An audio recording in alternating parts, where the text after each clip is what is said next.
what's happening, y'all? It's me coming back at you again with another vid. Well, Canelo Alvarez destroys, and I mean literally destroyed, Liam Smith.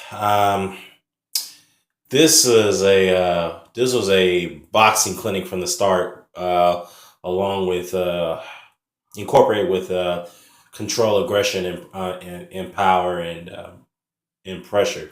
Um, This was very typical. Liam Smith is known to be a pressure come up forward fighter, and what's surprising about this particular fight that he was able to out pressure Canelo and withstand most of his best punches throughout the fight.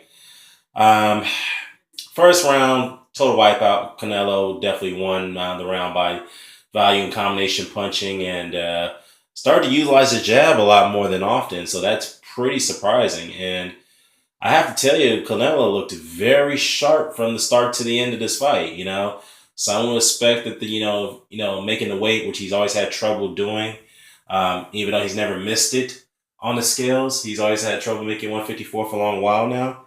After rehydration, he looked a lot more sharper, and we all know going into this fight, looking at him, he looked very massive as always. He had to weigh around 180 pounds, if not more. I'm not sure if he stepped on the scales tonight.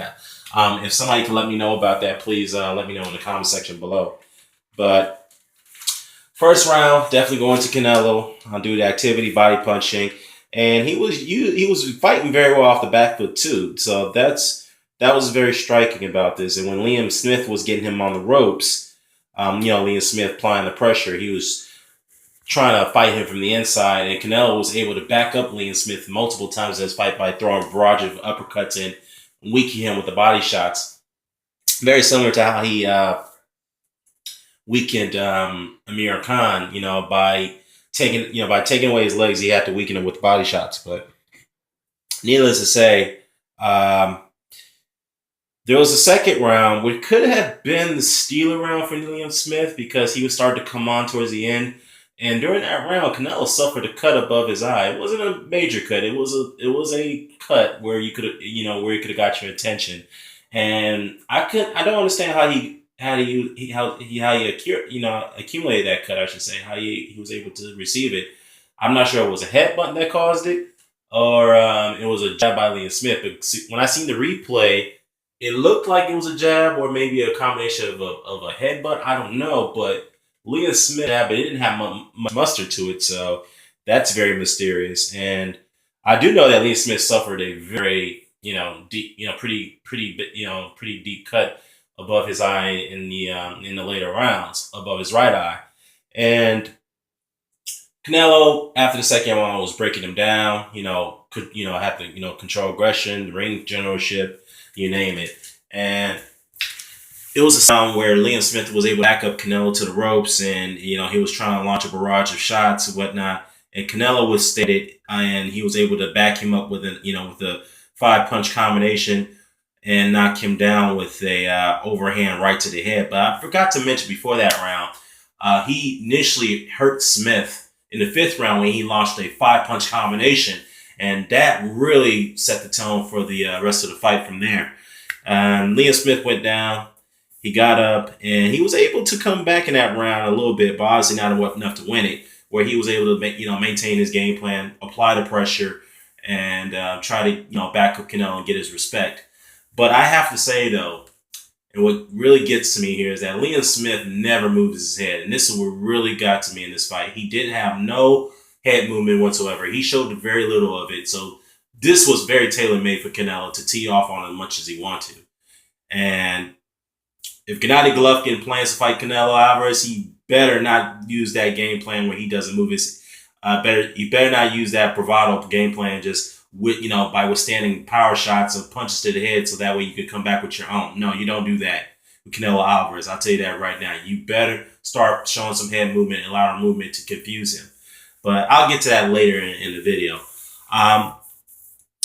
All I can say is Liam Smith, you got to give him, you have to give him, A+ for his effort in a way, because he showed courage, he showed courage, and he weathered the storm. But his pressure and his power did have no effect on Canelo Alvarez at all whatsoever. No effect at all.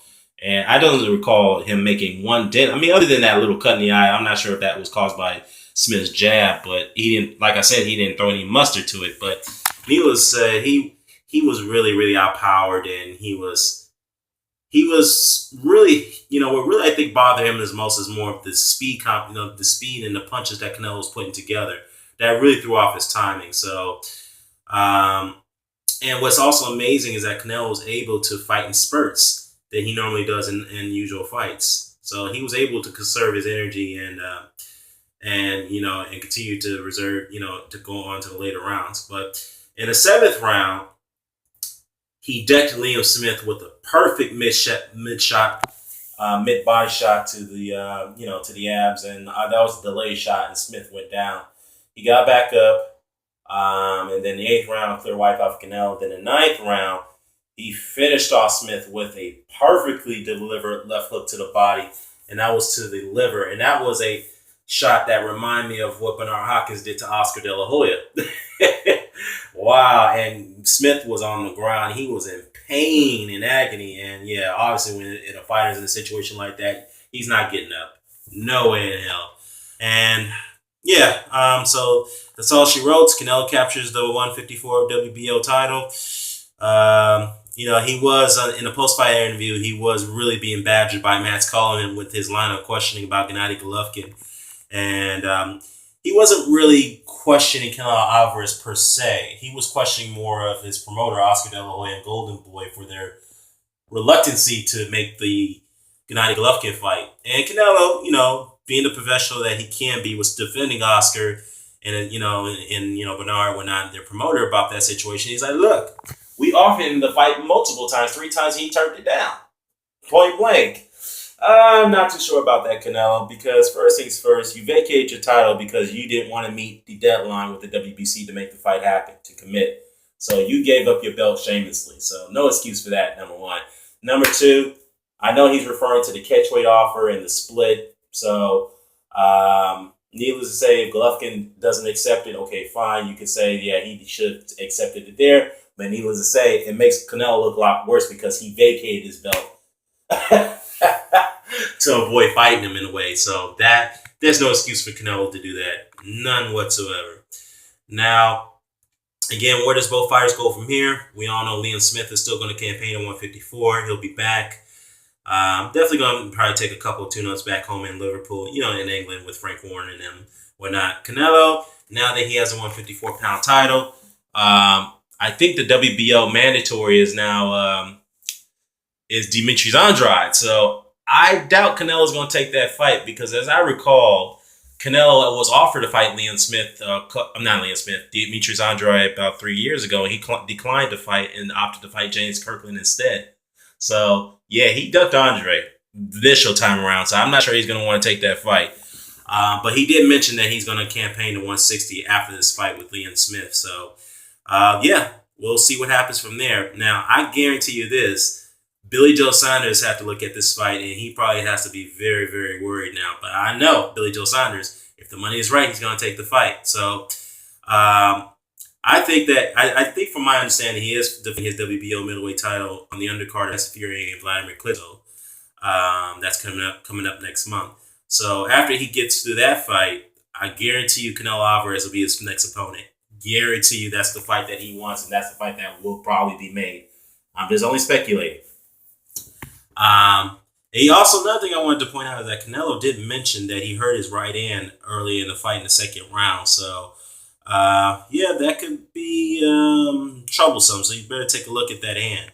But anyhow, definitely a very, very good performance by Canelo Alvarez. I must admit, no controversy this time. Of course, he got the knockout win. But yeah. Before I close out the video, I gotta say congratulations to Alexander Usyk for becoming the fastest cruiserweight to win the world title, breaking Evander Holyfield's record. So I'm definitely gonna do a video review on that with his fight with Kawaki. Let me know what your thoughts are. Get a comment, share, subscribe. Signing off. Peace.